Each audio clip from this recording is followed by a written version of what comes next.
Hey folks, Mark here. Another edition of From the Vault. We've recently resurrected this feature, and the last two episodes have been Christopher's picks, so this week is one of my picks. The last one that he picked was about Godspeed You Black Emperor. And in that intro he talks a little bit about how some of the things that were discussed in that episode, particularly around the BDS movement, he felt a bit unsure about since everything that's happened more recently in Israel and Palestine.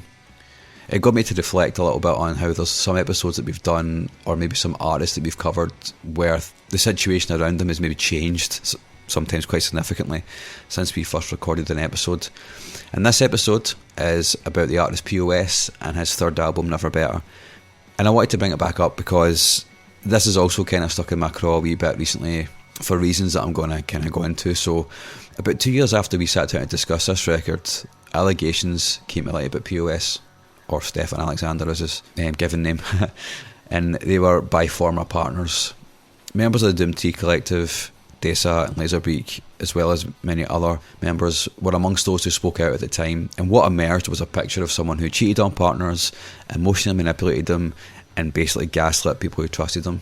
There was nothing sexual or physically abusive in the allegations, but that doesn't make what he did any less serious. People were hurt, and people he was close to were hurt. At the time he put out an apology, and for what it's worth, I thought that read as sincere. He appeared to own what he'd done rather than try to deflect it or minimise it. He said at the end of his apology that he was going to step back from music for a while, which he'd done. And I think that was the right thing to do. In 2014, however, he returned and has released 2 albums now with Do I Know Roland, and by all accounts he seems to be back on good terms with the Doomtree Collective. In 2024 he released an album called Relay, and in 2025 released an album called Relay Relay. The second one, Relay Relay, was released on Doomtree Records, which is probably a really good sign, you would say. One of the side projects he had with Laserbeak, Shredders, is active again, and I've even seen him being tagged by Dessa on Instagram lately around her new music too. I really can't speak to what happened behind the scenes because I'm really not in a position to do so, honestly, but the people who were closest to the situation, who knew what he did and who were aboard by it at the time, seem to have reached a place where they can move forward with him. I hope that means that he's done the work, and I hope that means that he's been able to make amends with the people that he's hurt, and that they've been given the space and the time that they needed to heal. But I want to be honest with you about something. I fundamentally believe in restorative justice. I know that people are capable of growth. I know that nobody's without fault, and I like to think that if I caused harm to the people in my life, that I'd be trusted to own it, to apologise properly, to give people room to heal, and to genuinely change. I believe all of that. And yet I find it really hard to listen to this music now and enjoy it the way that I used to. At the time we recorded this episode in 2018, P.O.S. is one of my favourite artists. Around about that same time, there was also some allegations came out about Jesse Lacey from Brand New. Brand New were another one of my favourite artists. A couple of years ago we covered one of their records on this podcast, and I said at the time that I struggled with listening to it because of the allegations against Jesse Lacey. Many of you will now know that Brand New are back touring again and seem to be a going concern for Jesse and the rest of the bandmates. A lot of people seem to have been able to make peace with him and his actions. I hope the people around him and the people that were affected have also been able to move forward in meaningful ways. A few times over the course of this podcast we've kind of spoken about how there's a little bit of like a sliding scale of, bad behaviour, shall we say. But I've never really been quite able to resolve it regardless of what end of the scale a person sits on. Artists like Pantera and David Bowie and Marilyn Manson have all done various different things to varying different degrees of awfulness, I would say.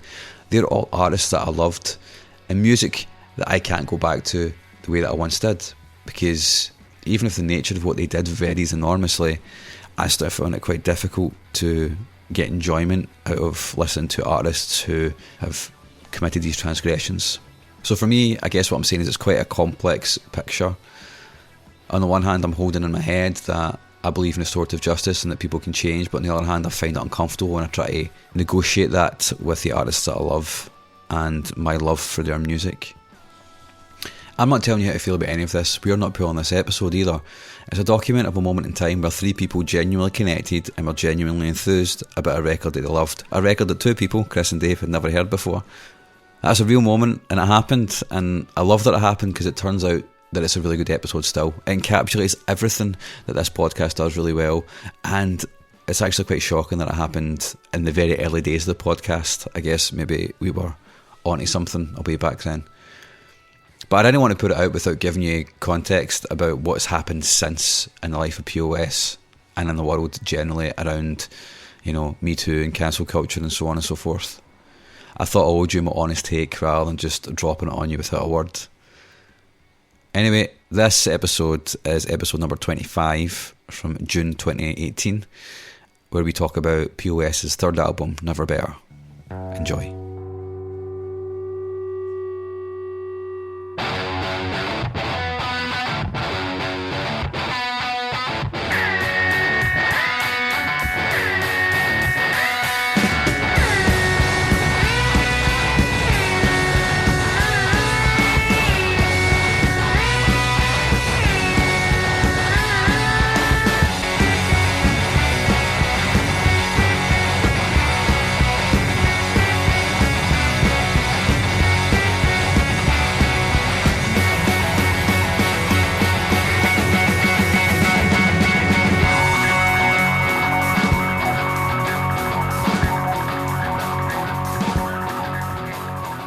You're listening to the Unsung Podcast. I am your host, Mark Fraser, and I am joined by two members of Doomtree. To my right is, I can see his socks, and they're matching. It's Mr. Chris Cusack. I don't know who's got sweatier socks. You do. I thought by wearing black socks it would hide the sweatiness of my feet. I'm afraid not. It just accentuates it. Even blacker. How much more black? None more black.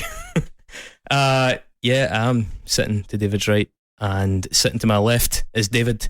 Hi. And he's wearing a really quite snazzy little polka dot shirt today. Wait a minute. And hang on. His socks match his shirt. Socks match my t-shirt. Holy cow. That is not meant. They really do. Like an identical pattern. And we were just remarking, he's looking rather svelte at the moment. Thanks. His new moustache and his trim. Oh, there we are. My falafel. It's another inch off the belt line. He's also missing a hernia. Oh yeah, had a hernia. He's actually physically lighter. Yeah. Physiologically lighter. Well, no, because they don't take anything out. They just like tie a knot. Oh, I wish I took it out. They just like. That's the noise that the surgeon made. So how was it? It was fine. I was asleep, so they knocked me out. I wasn't there, so I don't really remember it. But I woke up and I was fine, and then I've been fine. My friend got a circumcision at a remarkably late age, and he was telling us at football the other day about it. And they put up a screen, but they keep you awake. They keep you awake? Yeah. Oh, I wouldn't want that. He got the first jag, and they said to him, "Can you feel this?" And he was like, "Yeah, I can feel it. And they were like, "Oh yeah, well you can feel it, but can you really, he was like, I can feel it. And they're like, okay, we'll give you a second jag. They gave him a second jag, and then he was getting the operation, and the nurse was holding his hand, and it's one of these kind of like comforting, matronly kind of older women that's just always looks unfazed and stuff, and he's like looking up at her, and she's going, "Oh, you're doing well, son, you're doing well, it's going fine. And then he could tell that she was like peeking over the top to look down at it. Then she got this kind of look in her face where her face sort of dropped. He's like panic. He's like, what is it? What's wrong? And she was like, oh, it's just a wee bit of blood. But she like looked totally white. Oh God. So for the next 40 minutes or whatever it took, he was just waiting and finding out how big a disaster it had been. But I don't know, it turns out it's still there. They sorted it. Yeah, they either reattached it really quickly or she's just more squeamish. He's never found the seam. I don't really know where we go from that story. Yeah. Talking of manhood, manliness, rap, and rap. Then hip hop, and then P.O.S. That's how it went. Yeah. Hey, been working in these links. That was so smooth. You guys told me go home and work in your links. I've been going home and working on my links. And a lot of you worked on them. So this week we're talking about Never Better by P.O.S, which I believe is kind of mine and Dave's choice at the same time. Yeah, I think so. Yeah. I think we wanted to do a hip hop record, and this is one that we definitely agreed on. Mm-hmm. And I had that usual blank expression. What is hip hop? Swerve, get sleep, buy it up, come on. They out for presidents to represent them. You think a president could represent you? You really think a president would represent you? Right. They call me P.O.S. Bold from the gold to the mice cold bones. Freezing in that Minnesota snow, heating up the winter with the flow. They make it rain. Hippity hop, I don't know what that is, Chris. I kind of pushed the glasses further up my nose and made a very I'm not sure about that. Was that Puff Diddy? Oh no, not sure. But I got with it. Yeah. In the course of the you down with it, bro. Yeah, man. Oh, that is fuck. Is Well, that funnily is that a enough, good thing? You're woke. This was one of the first hip hop records I ever got into. Really? Yeah. When did it? 2009 it came out. Which is weird because I thought it was earlier than that. So I must have been 23 when this came out. But I was sure I remember listening to it in a flat in uni with my flatmate and really getting into it. But apparently I'd moved out of that flat by according to actual history. You're having a Bernstein Which is really Bears weird. moment. Yeah, I'm totally got false memories of this record in the wrong place, but that's fine. I still like it. It's a good I stuff. didn't misremember that. I mean, that whole phenomenon of the subjectivity of memory. There you go. Jackpot. That's a whole other podcast. Manufactured their entire past. It could be a whole live show. Even from illness. Where's all this? I don't know. Never been there. Who knows? So, this is P.O.S.'s third album. Mm-hmm. I don't know. Every single album he's done has been really different from the one before. I don't know if it's my favourite, but I think it might be his best. Does that make sense? God damn it, why'd you pick it? I didn't. It's my favourite. It's my Definitely favourite. my favourite. It's definitely my favourite. Definitely your favourite. I've got a question before we get started here. So I was looking into his back catalogue to try and make like I'm down. And his first EP is called False Hopes. Yep. So Mark, I know a band called False Hopes with a guy called Mark Fraser in it. Who picked the name for that band? It may have been me. Coincidence? Yes. Well, see, interestingly, a lot of people on Doomtree have released records called False Hopes. I don't know what that's all about. What? The first Doomtree album's called False Hopes as well. So multiple people in the same label have released albums and Released EPs records, EPs and records, albums called False Hopes. called False Hopes, yeah. Well, that's a bit of a Weird. It's a bit of a fuck you. Yeah. But yeah, he's part of Doomtree, which is a record label / collective that he started. He no longer runs it anymore. Dessa runs it, or Dessa. Don't know how you say that. I think Americans say Dessa. Dessa, I don't know. But she's... Do I look like the kind of person that would know? I don't know why I'm looking at you. Don't even know why you're here. Yeah, so, Weaver, why do you like this record so much? Why is it your favourite P.O.S. record? There's just something about the live instrumentation, the drums. It's a really punk rock hip hop record. I'm never gonna shed these extra. Yeah, so fuck it. Back to the wall, crush it. Laugh at them all, hush. Let them try to find the beauty in your face. Yeah, something more than a song hating. Oh, come on, dust. Let them try to find the beauty in the bass line. Oh, when the words don't change, we don't sing the flood fade away. Yeah, I was just listening to a lot of new music at that time in my life, sort of expanding my horizons from my normal Korn and Alanis Morissette life. Normal, inverted commas. No, there was just something that totally struck me with this record. It was like the energy that it had. I don't know, it's really fucking immediate. It's really urgent. There's something in his voice, and then like his lyrics, and also, just the productions to me is fucking brilliant. It totally stands out compared to his other stuff. Yeah. Because it's really vibrant and live. You told me in advance, you were like, this guy's like a punk. Yeah. Like a punk hip hop artist, and I was like, I take that with a pinch of salt because Mark, you say a lot of things, and most of them, it's like, well, I see where he was coming from, but this one I really see where you're coming from. Like, well, first of all, the fact that he plays in Marijuana Death Squad. Yeah, he used to be called Building Better Bombs. Building Better Bombs. Yeah, he played guitar and vocals in that, and keys in Marijuana Death Squad. Yeah.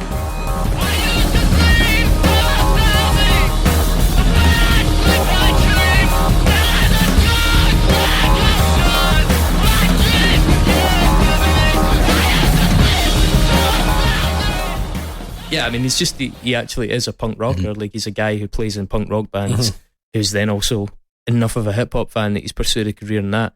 And there is absolutely like a strong cross pollination, not even just like a tokenistic, contrived sort of, it's kind of punk in its attitude. I mean, it is, but musically, like the live drums in this are what really got me into it. Like, it is kind of hard for me to relate to stuff, and as much as I can relate to stuff like Portishead, for example, Portishead's quite downbeat music, and it's all about that kind of unnerving thing.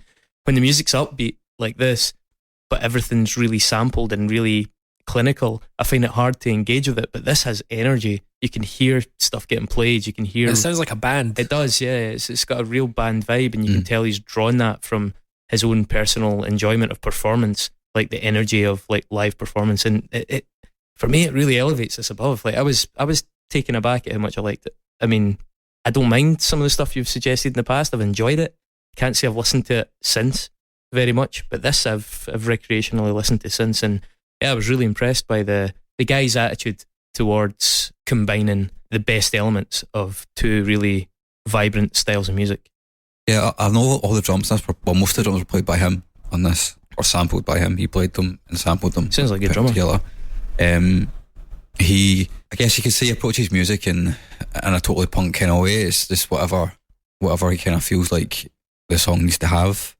All of his records sound completely different, which I think is a real credit to him and his artistic vision. It takes him a long time to write a record though. I think the one that came out before this, Audition, was 2005, and then We Don't Even Live Here was 2013, 2012. Yeah, but Jesus, man, the guy's playing, but he's in the Degenerates, he was in he's in those two bands we mentioned, he does stuff with Doomtree. Yeah, he's a busy guy, man. What is it? He's in that Gangs. Gangs. He's a member of Wharf Rats with the guy from Gallows, and a member of Anti-Flag as well. Doing Shredders right now, which is his new project. Yeah, he's got a radio show weekly in Minnesota, KCMP station. I mean, it's like, no wonder it takes him 4 years to do an album at that rate. I was approached for hip-hop records with a certain amount of trepidation because there's just so many fucking songs and lots of hip-hop albums, you know, and as a punk kid, my attention span kind of starts to waver after like half-hour mark. Is that a top feature of hip-hop records? Because most, I would say so. Yeah, a lot of them are long, or a lot of them have like skits and stuff like that, you know, like little sort of interludes, and you just kind of, so like the track listing just goes on a little bit. And I mean, this is a long record for a punk record. For sure. It's 55 minutes long, 16 tracks, even though the songs are all, you know, punk songs, basically. Yeah. But yeah, there's something about it. I think it's got enough diversity in it. The first time that I listened back to this when we decided we were going to do it, it's like I was remembering it and I was like, I do kind of remember it being quite long. But then on my first listen back, I was like, oh, this next track works really well as the next track, and it's different. And kind of went, I was happy the whole way through until the end. I was like, I didn't get bored. It does that really well. I felt it was a wee bit front loaded, like just a wee bit. Like there's some really standout tracks early on in it. Without getting into the track listing in too much detail, it did take going back to it and starting midway to try and give the last 8 tracks a fair amount of attention. Because if you're listening to it from the start, then inevitably by track 10 you're kind of like a little bit, you know. But well, I'm always of the, I mean, how are you supposed to remember, you know, 16 tracks just yourself? Like I love a short album. That's why, you know, it's why when you do things like a teaching company and all those kind of audio lecture programs, it's always, you know, 30 to 40 minutes, because that's estimated to be the optimum attention span time. Yeah, exactly. That's how long you can pay attention to something. So any longer than that, it's stretching you. It's interesting. Some albums you go back to and you restart them halfway through, you experience the last stuff in a whole new way. That's it. And so, like, if you were to listen to this in a oneer, you might get tired. But what it is it's got 16 really good and interesting tracks that are really diverse. So fuck it, if you get bored, or if you're walking halfway and you have to stop, you're right, you just start halfway through and then you get another totally different part to it. The tracks from the halfway point towards the end are definitely much different in feel as well, you know. It does seem to be an album which evolves as it goes on. It's very direct to begin with, and then the tracks towards the end kind of are a bit more expansive, a much kind of broader soundscape.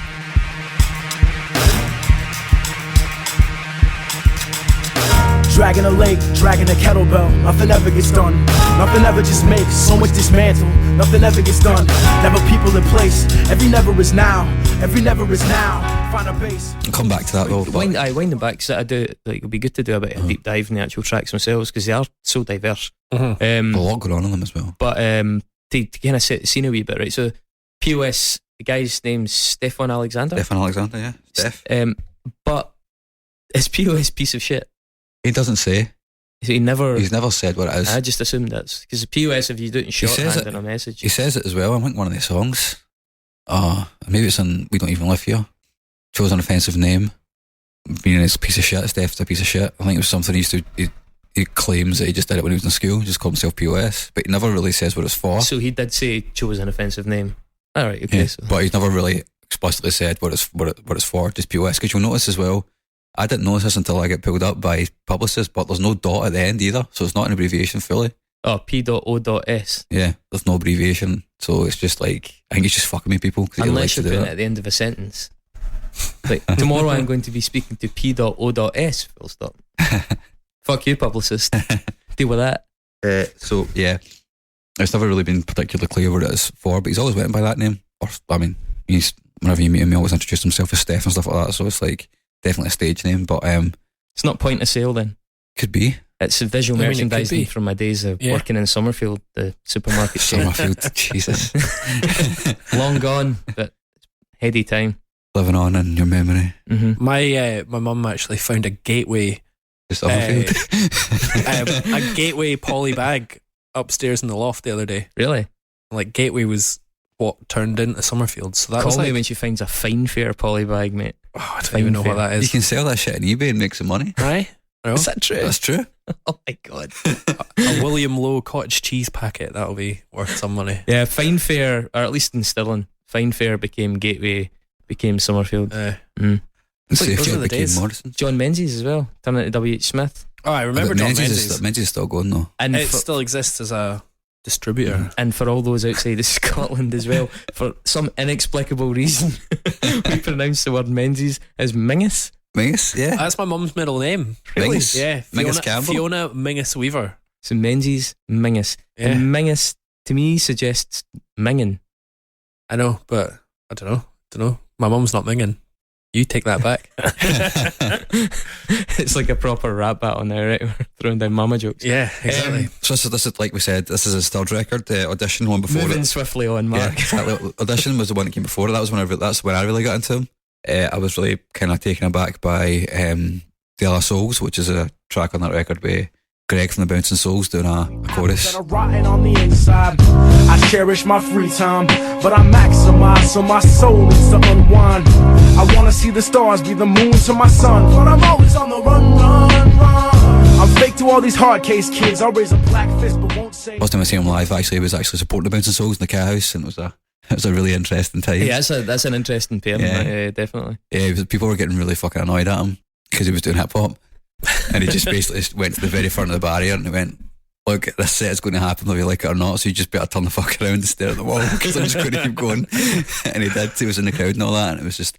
And then Greg came on, and everybody went mental, and it was really, really cool. But it was really quiet for his set as well. But That's like, fucking punk as fuck. It's probably the most punk thing that happened that night. yeah. Yeah. Yeah. And that was he had I think it was Paper Tiger he had with him, or was it Later Beak? It was one of the DJs that kind of works in Doomtree, and his live sound's always been fucking pretty incredible.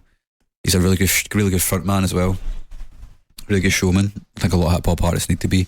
But I was auditioning when I really got into it. It's also really famous for having P.O.S. Return in My Life, which has got an Under Oath sample in it. It was buried under a flask and caught peeking from the bottom of a glass. All this nonsense, innocence, common sense, consequence, indulgence in bourbon. This herb between city kids is disturbed. I look around and see the same shit from her.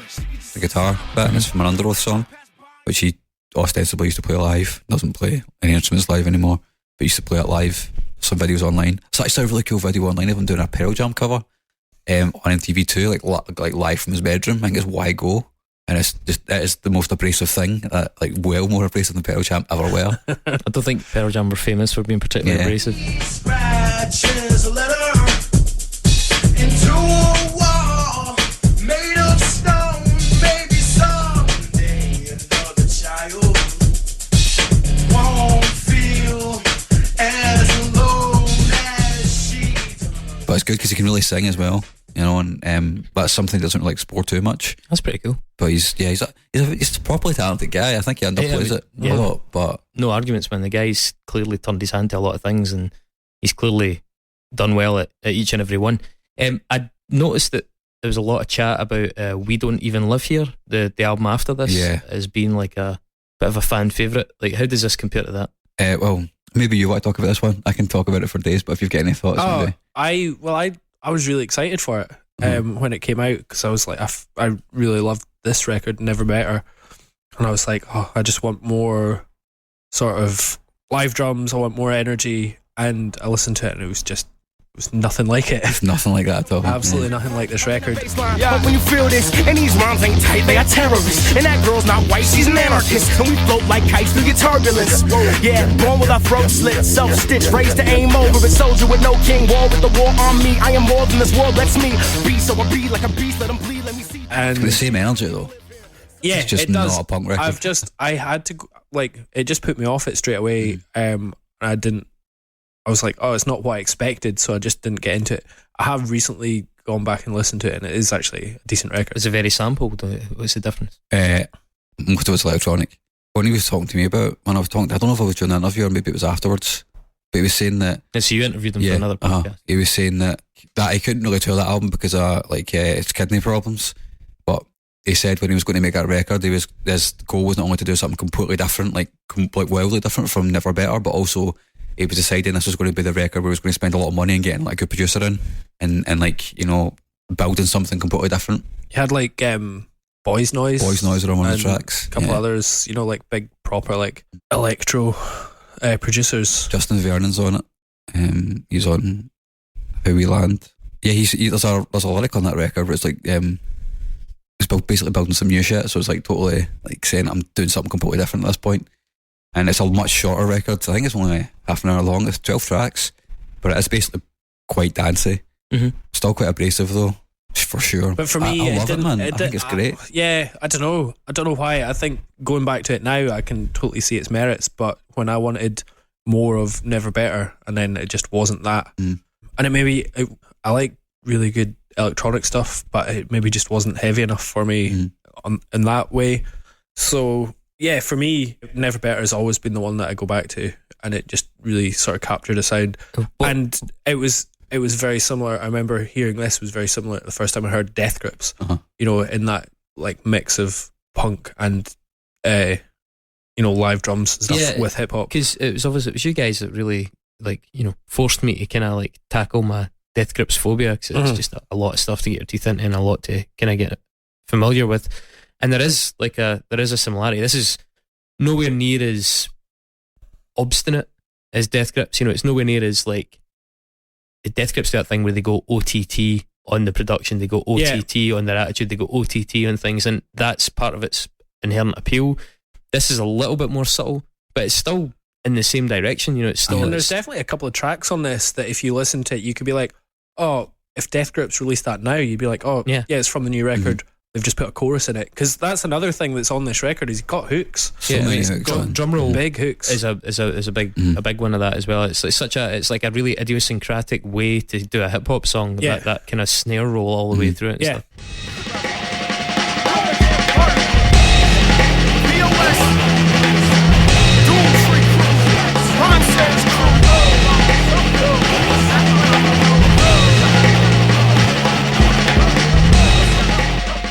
That's the kind of thing that reminded me of Death Grips. I mean, how does, and again, the last one of the albums, as far as I'm aware, Chill Dummy, how does it compare to that? It's more chill. It's a lot more introspective, by his own admission. The songs are arranged completely differently. It's hard to describe. It's definitely not like We Don't Even Live Here. It's got a totally different energy to it as well. It came out at a completely different period in his life as well, because of the kidney failure stuff and all that, and the kidney transplant. If it sounds, by the way, that like we're occasionally ducking Mark underwater, it's because I've got a cold. He's fighting through illness. Seems like it's slightly worse than a cold. I've got a cold and shingles, so it's slightly better than botulism. Yeah, so you know, I'm not contagious though, so it's fine. Just adjust your speakers for the flood. How did you find it, Chill Dummy, Weaver? To be honest, I really haven't listened to it much. I don't know why. I think I just kind of missed it getting released. I don't know. For some reason, because of the record before, I just kind of fell off the bandwagon. Even though I knew I loved that record, that one record, I was never sort of keeping up to date with what P.O.S. was doing. It's got one of his best songs on it. The last track, Sleep Drone Superposition. Exist in superposition. Trying to exist in superposition. Trying to exist in superposition. Clock ticking, keep living, man. Listen, come on. Show up to shine, show me the sign.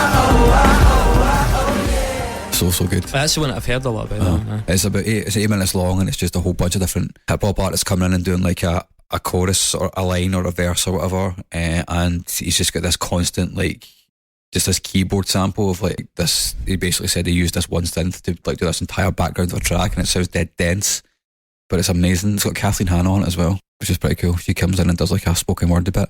Yeah, I read a little bit about his uncertainty about asking her and his uncertainty about what she would say about it, but that she was pretty positive on it. But she'd asked to approve all the lyrics to the song before she took part in it and stuff as well. I can see why. She was politicised, and I'm sure there's no shortage of people just waiting to like shoot her down in flames if she takes part in something where someone's saying the wrong thing. But well, that's something that he's always been very politically and socially aware as well. Very much so. Yeah, I mean, listening through this as well, it's totally atypical when it comes to hip hop from my unenlightened perspective, in the sense that it just doesn't have that sort of crass braggadocio gangsta fucking misogyny vibe through it, and I absolutely realise that's a terribly broad generalisation. I mean, you're talking about, but what I mean mainstream is just for people that are unfamiliar with it, like myself, there is that temptation to be like, how's this going to go? You know, am I going? Yeah, but I mean, there's what's interesting is the timing of this record was 2009, and that was just when Obama was coming into power.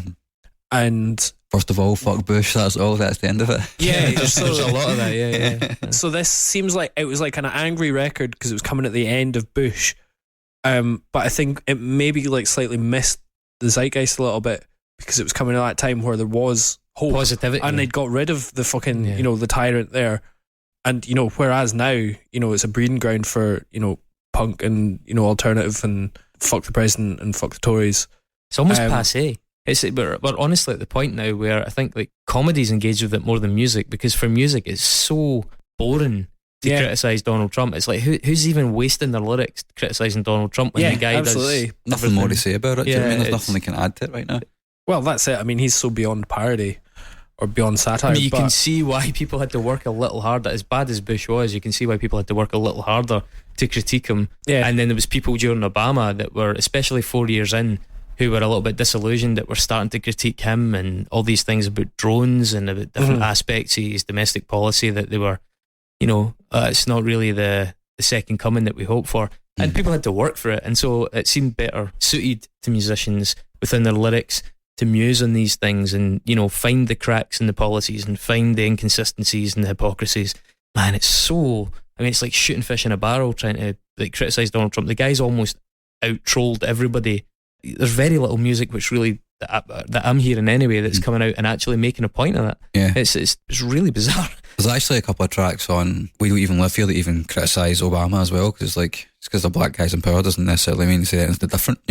Rightly so as well. A black guy, he's probably sitting there going, nothing's changed for these people and people around me. The guy was the best president of our lifetime, but he's still within that role. It's very low standard. There was still plenty within his time that left a lot to be desired, and albeit a lot more nuanced. It's a really interesting point that you say that this was coming on just at that era, because there was a change. There was a change in tone. There was a change in vibe. I mean, remember what that feeling when he first got elected? It was just absolutely. Euphoric. And this was kind of the opposite in that it was a sort of slightly negative take on society and a sort of pessimistic view of just how we, you read the lyrics and it's like it is quite pessimistic about how we deal with each other as humans, and never better. That's the whole point of it. I mean, I guess the interpersonal stuff remains valid. I mean, I think that the smaller you focus your lyrics, the smaller you cast that light, the more relevant it remains. Because these interpersonal issues tend to perpetuate throughout generations.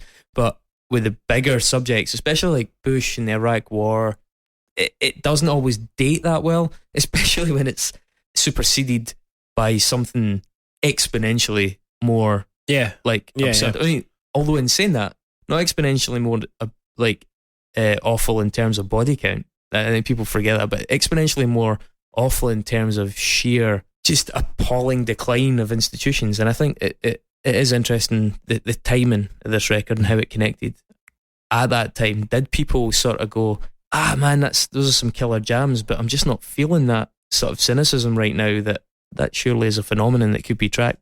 Well, I think there's a song there called Optimist, isn't there? So it's not completely pessimistic. But I do think he had a lot of valid things to say at that time, because I think he just has a general distrust of politicians. That can be kind of passé within punk and hip hop, though, can't it? I mean, it's how you articulate that. I mean, having a mistrust or a distrust is sort of like a bit of an eye roller. It's like, yeah, whatever, but what have you actually got to say about it? Where are you coming from? And it seems like he does come from some pretty interesting places. Yeah. You know, it's not just a kind of blanket, numbskull. Fuck the president. No, he studies things. You know, he studies what he's saying. Yeah, it's definitely not just sort of blanket insults at society. I think there's nuance in his thought, which I like. So, I mean, it seems like the album fits especially well then, given, you know, that one of the remits of the whole unsung thing was that trying to picture which albums could be the best within the catalogue of an under-recognised artist, as well as, you know, bigger artists in the under-recognised album.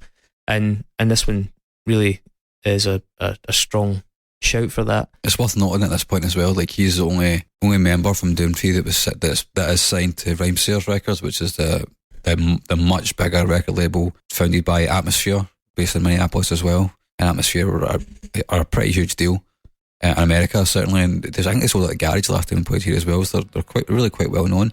And Slug, the singer, or the sort of vocalist, MC, whatever, he's been really good at bringing artists through. But he always seen quite a lot in P.O.S, I think, which is why he signed him to Rhymesayers, and Rhymesayers is a really big thing. And I think Doomtree initially was kind of trying to be based on that, but Doomtree's definitely went in its own direction.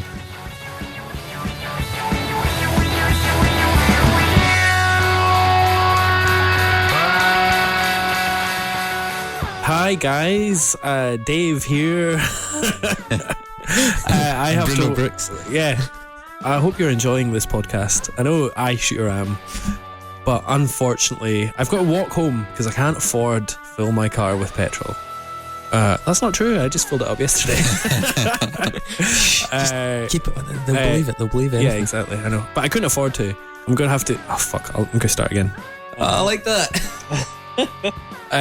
In fact, I can't start again because we can't afford any more tape. So I'm just going to have to keep going. Please donate money to help this podcast. Just give us £1 if you enjoy it. Give us £2 if you love it. Give us £4 if you want to go out with Chris on a date. Why so dear? You know. But yeah, just go to unsungpod.net /donate. You pulled it out the fire. I thought that was done, but /donate. You brought it back. /donate. That would be lovely, thanks.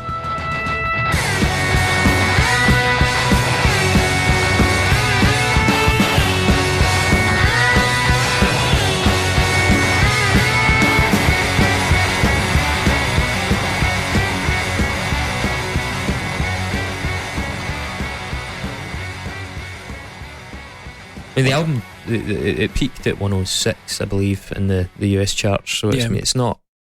It wasn't mainstream, but that's pretty good for a sort of small independent. Yeah, and I mean that's, you know, post that kind of 2004 sales cliff that happened. So it's still modest, albeit not insignificant. He did a Warp Tour around this record.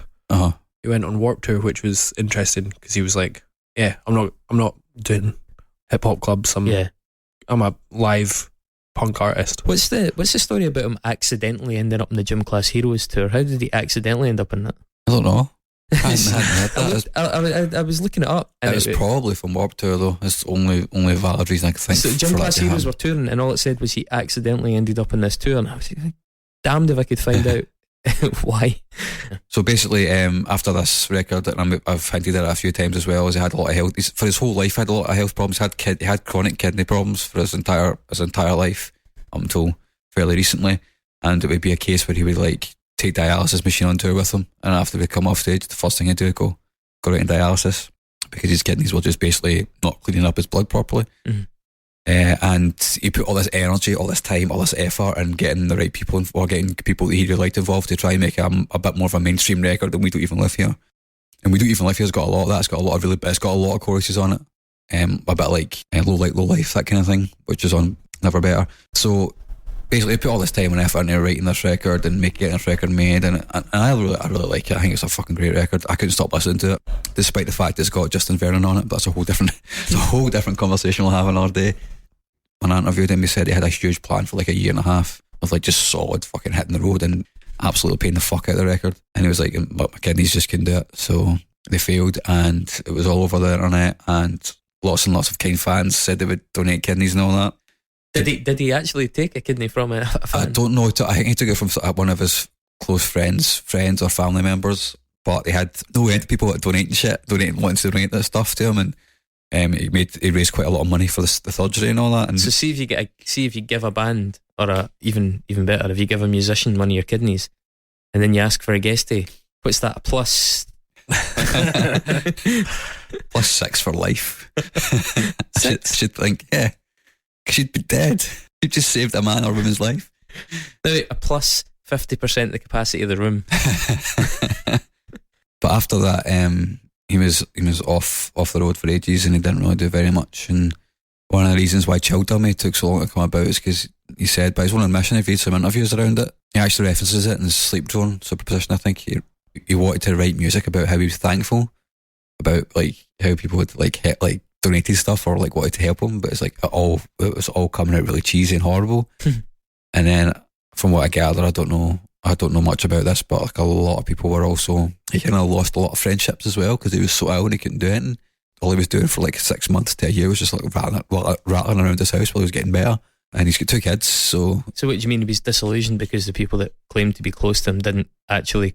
Was it that music thing where you have a lot of acquaintances and not friends, and you kind of find that out in a kind of hard time? I don't know for sure, but that seems to be from the interviews kind of one thing which has been implied, and it's a bit of a theme in Chill Dummy as well. Like it's a bit of a theme in music, really. I think it's one of those industries where people network, people play shows, people meet people, and everybody's very oh hey, you know, and it's like how many of these people can you actually count on? So it's interesting to hear when somebody gets to one of those moments, and then they're kind of like looking at their list of calls to see, you know, when was the last time this person wondered how I was. Yeah, I'm wary about speaking for him because obviously like there's much more to it. There must be, and it's possible I may have got it wrong from my interpretation of the interviews, but certainly it seems to be a theme from the stuff that I've read anyway.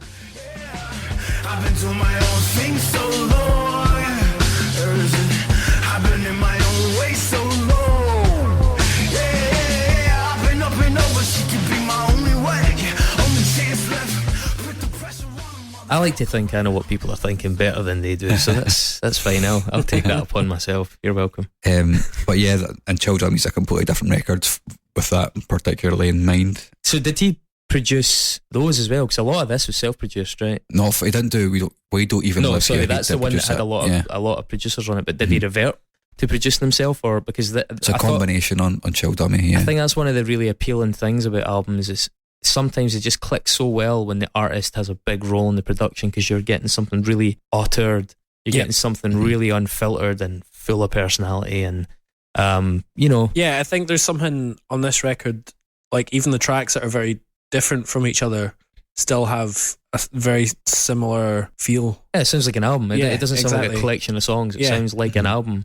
It sounds scrappy at points, I think, as well. Yeah. But I mean, it's not a euphemism for like poorly produced. I think it's really well produced.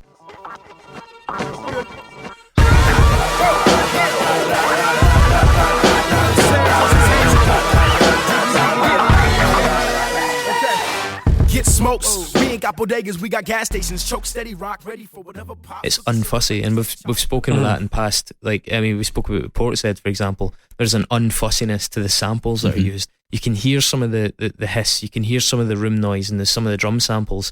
They're not clean samples, not being overly gated or overly EQ'd. They're quite raw, but it's kind of nice because of that. There's personality in there. There's a real sense of authenticity that tends to come from it, and sometimes it's deliberate and other times it's just a producer's naivety, you know. But sometimes getting a better producer, actually the result is not as good because the better producer's instincts are like, oh, that's got some hiss at like 6k, let's kill that, whereas the artist might not really have twigged, and then weirdly that adds, you know, a bit of like life to something that could have been too clean. And I think this album has a lot of that in it. It's got a lot of personality, and even though these songs and even the approaches to some of these songs are very different, none of them sound too slick. I think the slickest one is Goodbye for me.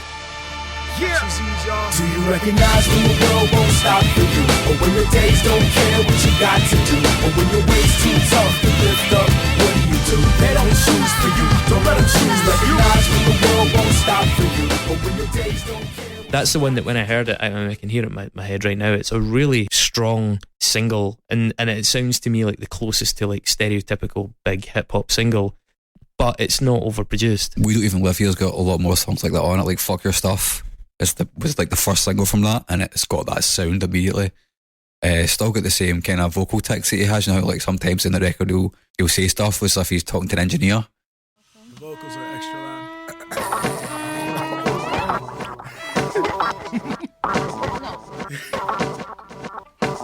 Thanks, Jesse. Yeah, he makes mistakes, but he leaves them in, doesn't he? It's kind of got a little bit of that. Yeah, it's on nice. it, which I really like about all of his records, because he's always got stuff like that on it, which I think is very intentional. I think Low Life is like the one that's like a real sort of dance, like that's, you know, you can see that getting played in a club, and it's like really upbeat, and it comes after a couple of sort of more introverted tracks. There goes another one, right out from under them, different seashore, same 30 stores. There goes another one, right out from under them, worldwide mining town. Steal it up, sell it down. And not too long ago, mom and pop owned the shop. Prognosis, progress. I kind of thought it's another one that's like really... The sample on that is fucking great as well, man. Yeah. I actually thought it was a slightly strange choice to start with Let It Rattle. I thought it was a pretty slow start to the album. I mean, it's a strong tune once it gets going, but it takes a couple of minutes to get going. If there ain't nobody to be pretty for, fuck it. Let it rattle. Let the clatter kill him. Let the cataclysm wash. Who really listens? Precision with a verse draws a crowd. I draw a line between an easy melody and peace of mind. I keep the gain tweaked, freak the same to its own thing. Spit the plain pain. Econo lines for the dime class. He's got that, and We Don't Even Live Here as well. The first song, Bumper, is kind of like drum roll. It's just like it's really abrasive, but it's really sparse sounding. It takes a while to get somewhere. Then you get into the next track, and you're like, "Oh fuck, we're going." I mean, the drums kick Let It Rattle into shape. I mean, that's when it opens up, and you hear that this is a punky album. You hear the sound of the drums, the room. But more like, what exactly do you do? They hide their eyes and can't describe what they've been missing. They fire your mind and can't describe what they've been laying down. But I just thought, like, musically speaking, I was like, it's quite a slow start, and I wasn't really sure. I mean, I think track 2 drum roll is superb. I mean, I just think that's such a great tune. Got me looking for disinfectant. God, I'm bored. Y'all must have forgotten, so you were dealing with nothing less than the question, so naked, so crystal clear with a trust in absolutely fucking nothing but doom tree. Step up your thought game, lane. That shout, God, I'm bored. Yeah. That's brilliant. Like, I love that. I mean, that was the one where, you know, I'm like, all right, we're doing this record. I have to listen to it. And I listened to the first tune. I was like, that's pretty cool. You know, try to just very cerebrally appraising the sounds and trying to like think of what I'm going to say. Track 2, I was like, I genuinely like this. This is actually something I'm really enjoying, and I'm no longer kind of making notes. I'm just appreciating it, and that was nice. It was encouraging, you know. And from then on, I didn't think it slowed down for quite a while. Saving Glover came off a Doomtree mixtape. Yeah, that's a previous song that he's recorded and he redid it for this. Steadily record for anybody who raps and naps on facts. Fill the end line 6 to end hits. The Oval Office and the lobby probably listen to Fugazi singing. This one's ours, let's take another. This one's ours, let's take another. This one's ours, let's take another. And then they dance away clean like Savy and Glover. And I mean, that's like catnip for me because of the Fugazi references. Yeah. I think it's a bit more conventionally hip hop, but I mean, I'm a sucker for a name drop, and the Fugazi trivia is, yeah, you've got me there, man. You can take me home now. I'm ready for bed. This is a bit of an aside, but it's still hip hop related. There's a Sage Francis song on that record he did called Non Profits, and he had this alter ego on it called Zolzan. And there's a line on one of the songs that's just like, I go to Fugazi shows requesting Minor Threat songs. Just like one of the best fucking things I've heard in a long time. I'm a total mark for that stuff, man. It's like if you're not sure about the crowd, throw that in, and it's just like, yeah. I'm at the merch stand. It's got a great kick beat in Savy and Glover as well, man. It's like it's a really subtle detail in the song, but the kick drum beat is brilliant. Like, it could have been a flat tune, but that completely sets everything off. And I think, like, if you haven't even thought about it in that sense, like, listen to it back and just listen to how much that kick beat breathes life into that tune. It's I think the percussion in this record is what gives it that biting sort of energy and urgency that really sort of sets it apart for me. Yeah, definitely. P.O.S is probably my favourite song on the record. Let them try to find the beauty in your face. Yeah, something more than a song hating. Oh, come on, dust. Let them try to find the beauty in the bass line. Oh, when the words don't change, we don't sing with what fade away. Yeah, we do our own damn thing. That, you know, there's a weirdly post-rock vibe to P.O.S. See that big cymbal crash thing at the end? It's like, it's got that epic sort of rock dynamic to it that you virtually never hear in hip hop records. Yeah.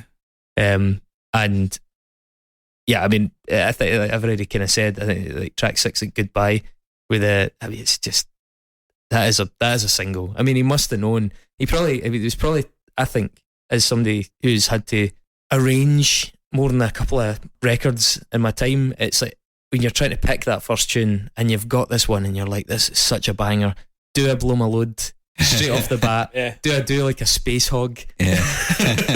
one they're kind of like front load it to fuck, just like stick the big single on as the first track and everything else is just like, so one track and then like 10 B-sides. Yeah. Better, in this case 15. But he puts Goodbye in it, but I think it's number 6. And I mean, that's a big tune. Sleep sucks, or at least until I try. But at least until I'm right. But at least until I'm fly. Let me get it on tight. But at least until it's mine. But at least until it's time. Let me set them up and knock them down. Come on. But at least until I'm fine. But at least until I'm wrong. But at least until there's some really nice synths in it. It's got the kind of slightly cheesy female backing vocal as well. But it's just you were talking about dance floor tunes. I think that's the dance floor tune in this album for me. You can. I've definitely played that kind of thing as a well. good few times. So Get Smokes is kind of cool, just this little interlude almost. yeah, I mean, the sparse drum clips in that are brilliant, man. That's really, really nice. The way he's kind of broken them up and just it's that's a bit Death Gripsy in that sense as well. It's quite choppy sounding, yeah. smokes. We ain't got bodegas, we got gas stations. Choke steady, rock ready for whatever pops. Split the surface like Mercedes chops, better lost anyway.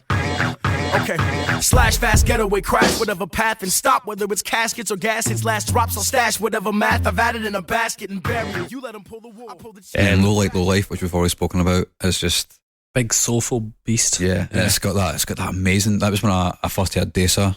Yeah, her verse on that is fucking brilliant. Amazing, man. She's so good. Yeah. She's so good. I think it's got Astronautilus on it as well. He's on one of the songs. I can't remember which one. You can always tell his voice. I think he's on the hidden track, that Handmade Handgun. That's that chorus and that's fucking dynamite, huge. man. Dynamite. I love a good hidden track. I am a handmade handgun, operated by paper crooks, loaded up with bullets or blank pages torn from your little black book. You can call me all your favorites. Astronautilus does that a lot of his songs. He's got that kind. He's got when he sings, he's got that kind of weird, growly kind of blues singer voice, and his hooks are always like that. Always like that. I don't know about you guys as well, but as I said, I thought the second half of it is still really good. As a side B, it's still strong, but has fewer notable peaks. I thought Terrorish was particularly good though. I thought that was the one that kind Eyes in the back of my head. That's yeah. I don't need to start the check. But I will. check. True. That's good right there. That one was the one that really lifted it again for me, because it was taking a slight dip. I was getting a wee bit fatigued, but it comes in. Like out of categories a wee bit. I mean, you could probably take it off the record and don't think you'd lose anything. Optimist I really like, because the beat, which obviously he made himself with the cups, it's on it does it in the video. If you see the video for it, you see him actually using the cups and how he made the beat. It's fucking really, really cool. Plastic cups.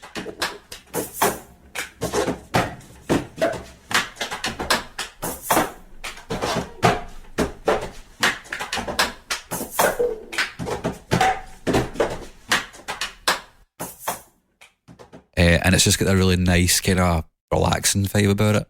He's also got Optimist tattoos on his hands as well, which is quite cool. OPTIM. Like a big sort of mural thing, like on his fingers. I'm just trying to work out how many letters that is.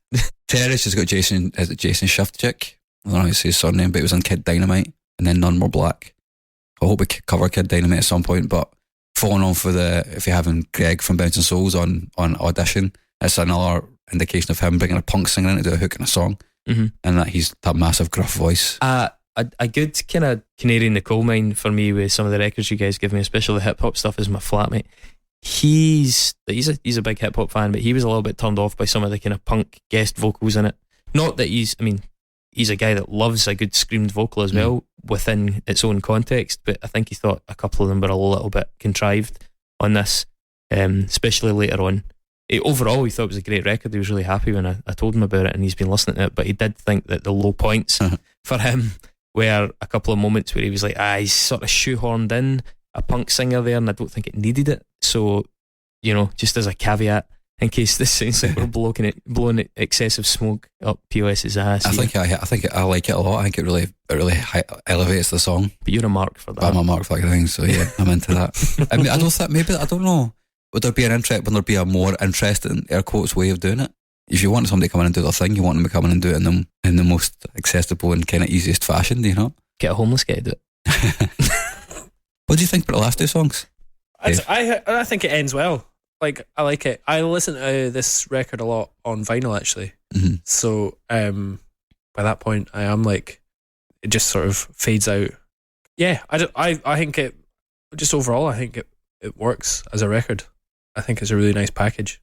It's also, I fucking love the artwork as well. Oh yeah, apparently the vinyl came out and it had like interchangeable. Yeah, it's got covers like and transparent bits in it. So you could like basically slides. have your own combination of artwork in the front. Yeah, it's a really nice record. We can show what your particular combination of those is. How many is it? Again, it's like 20 and 8 or something like that. Is that right? It's like, I can't remember. I don't know. You fiddle about with it. Yeah, there's like I don't like to fiddle about with it because I don't want to ruin it. There's like multiple colours and then multiple patterns. Yeah, and so there's probably, I wonder what the actual combination, the like math. possible. Yeah. Somebody can maybe, if somebody can get us a figure on the possible number of iterations of cover combinations for the P.O.S. Never Better album, we'll think of a prize, or we'll at least give you a shout out for being some kind of smart ass. But yeah, it's a really innovative idea. So David, maybe send us a picture of your personal combination. Why don't I do a little video for the socials? Yes, put that in Instagram. I'll do that. So before we get to the end, let's do the new section, which I'm introducing this fucking episode. Oh yeah, I'm excited for this. He's floated this, but David and I don't really know what it is. But Mark, You've got a jingle for it. I've got a jingle for it. I will record it. It's Yeah, gonna so be the amazing. jingle would go now. Right here.